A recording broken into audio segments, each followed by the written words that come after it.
चलिए चर्चा की शुरुआत करते हुए सबसे पहले जानते हैं क्या होता है तामसी भोजन और तामसी भोजन खाने से हमारे मन, मस्तिष्क और शरीर पर क्या प्रभाव पड़ता है। जो लोग तामसी भोजन खाते हैं उनकी पर्सनालिटी और व्यवहार कैसा हो जाता है, आइए पंडित जी से जानते हैं। पंडित जी, एक तो तामसी भोजन क्या होता है आज दर्शकों को ये आप सबसे पहले बताइए, क्योंकि बहुत सारा कंफ्यूजन है, लोग असल में नहीं जानते हैं कि तामसी भोजन कौन कौन सा होता है। और दूसरा, अगर लोग इसका सेवन कर रहे हैं तो हमारी लाइफ पर क्या असर आता है इसका। देखो, पहली बात तो ये कहना चाहूँगा कि 3 प्रकार के गुणों से ये पूरा संसार व्याप्त है जी। वो 3 प्रकार के गुण हैं, सतोगुण, रजोगुण, तमोगुण। अब भोजन की बात होती है तो उसी को कहते हैं सात्विकी, राजसी, तामसी। ठीक है।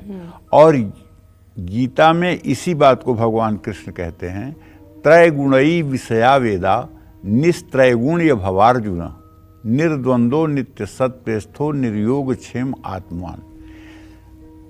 वेद भी जो है वो त्रिगुण से ही भरे हुए हैं, उसमें भी सतोगुण, रजोगुण, तमोगुण की ही चर्चा है।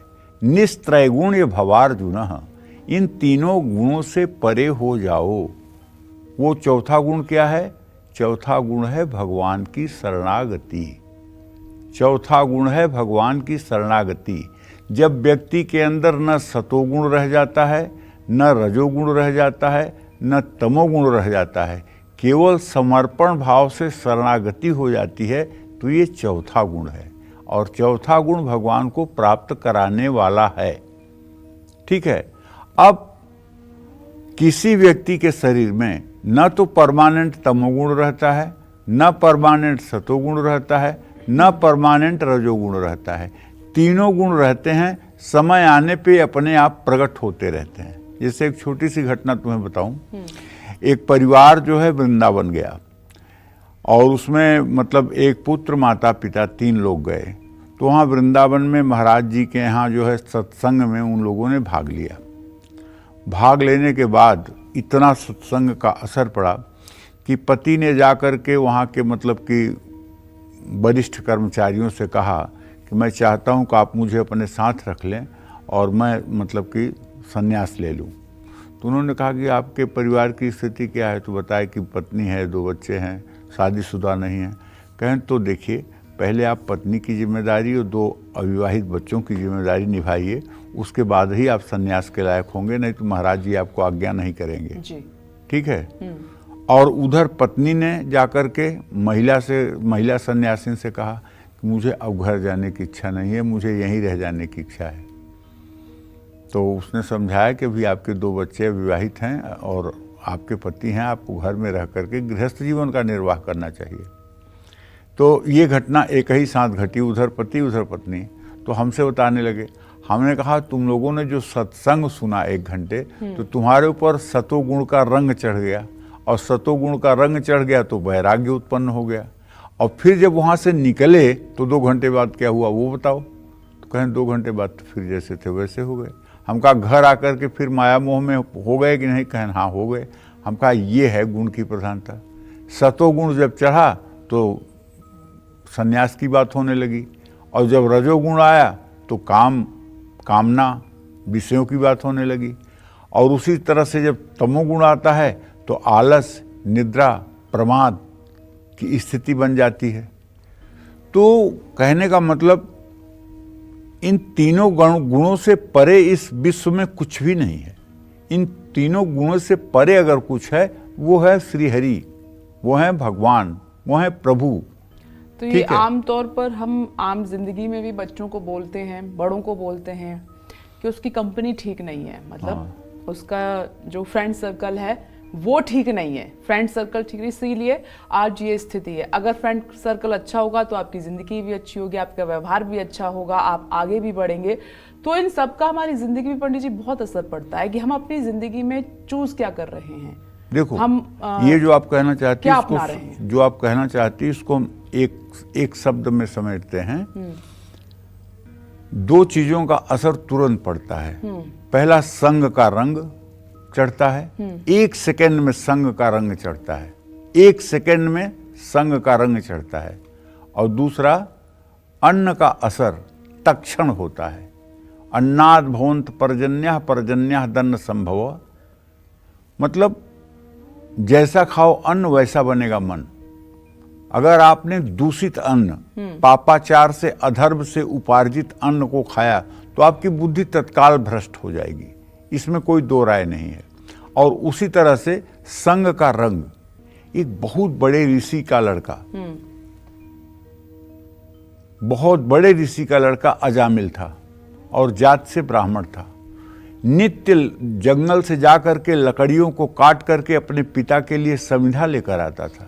एक दिन जंगल में उसने एक कामी पुरुष को एक वेश्या के साथ गमन करते हुए देखा और उसकी बुद्धि इतनी भ्रष्ट हो गई कि वो स्वयं उसी वेश्या में आकर्षित हो गया और पिता, परिवार, अपने यज्ञ यज्ञादि को सब छोड़ करके और जंगल में रह करके हिंसा वृत्ति से पशुओं को मार करके और उसका भोजन करने लगा। एक दिन सप्तऋषि उधर से गुजरे तो देखा, कह रही ये तो अजामिल। उन लोगों ने कहा कि अच्छा, इसका आतिथ्य तो स्वीकार नहीं कर सकते, इसलिए कि इसका खान पान रहन सहन बहुत ही अशुद्ध हो गया है। तो गया, बोला आप लोगों की क्या सत्कार करें हम, क्योंकि वो पूर्व में परिचित था। तो बोले कुछ सत्कार नहीं, केवल हम लोगों की एक मांग है, उसे तुम पूरा करो। कहन क्या? कहन हम लोगों ने देखा है कि तुम्हारी पत्नी गर्भवती है। कहन हाँ।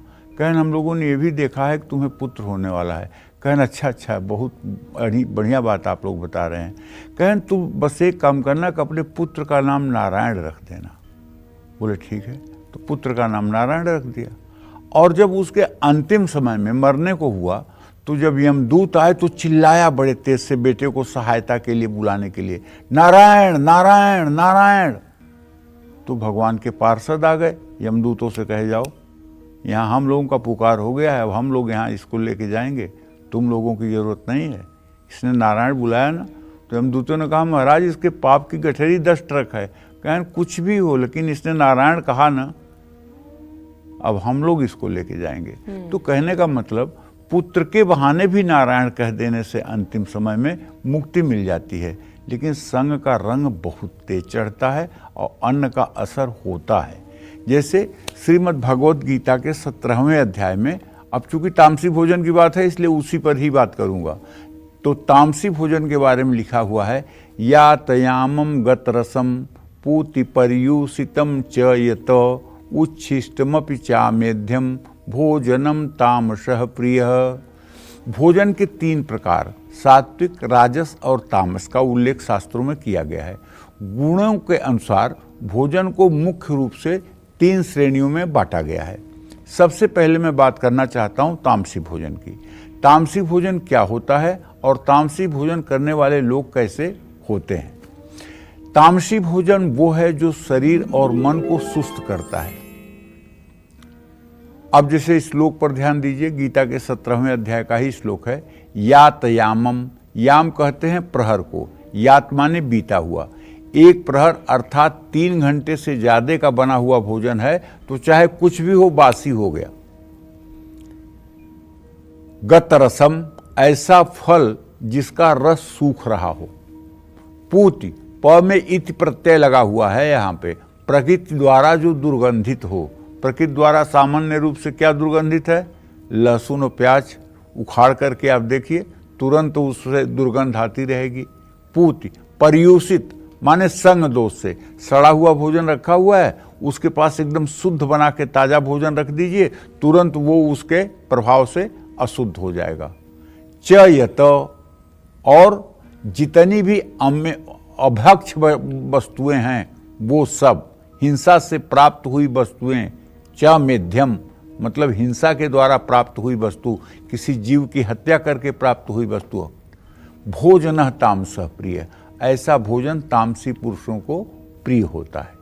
जैसे आज के डेट में अगर बात करें तो प्रोसेस्ड फूड यानी ऐसे खाद्य पदार्थ जिनमें मैदा, वनस्पति घी या रसायनों का प्रयोग हुआ हो, जैसे pastry, pizza, burger, bread, chocolate, soft drink, tandoori रोटी, रुमाली रोटी, नान बेकरी उत्पाद, तंबाकू, शराब, डिब्बा बंद फूड, ये सब आते हैं।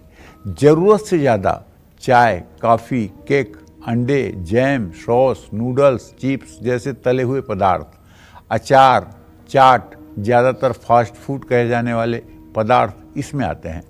पकने के 8 घंटे बाद कोई भी भोजन राजसिक बन जाता है और उससे अधिक समय के बाद उसमें तामसिक गुण आ जाते हैं। लेकिन गीता तो कहती है यातयाम, केवल 3 घंटे के बाद ही भोजन तामसी बन जाता है। अब मैं आपको बताता हूं कि जो लोग तामसी भोजन करते हैं उनके स्वभाव कैसे होते हैं। तमस हमारी जीवन शक्ति में अवरोध पैदा करता है, जिससे धीरे धीरे स्वास्थ्य और शरीर कमजोर पड़ने लगता है। तामसी भोजन करने वाले लोग बहुत मूडी होते हैं। इनका अपना इंद्रियों पर वश नहीं होता है, इसलिए इनके मन में असुरक्षा की भावना, अतृप्त इच्छाएं, वासनाएं और भोग की इच्छा हावी हो जाती है, जिसके कारण ऐसे लोग दूसरों से संतुलित तरीके से व्यवहार नहीं कर पाते हैं। तामसी भोजन करने वाले स्वार्थी होते हैं और खुद में ही सिमट कर रह जाते हैं। ऐसे लोगों में समय से बहुत पहले ही बुढ़ापे के लक्षण दिखने लग जाते हैं। ये तामसी भोजन करने वालों के लक्षण हमने आपको संक्षेप में बताया है। जय मां विंध्यवासिनी।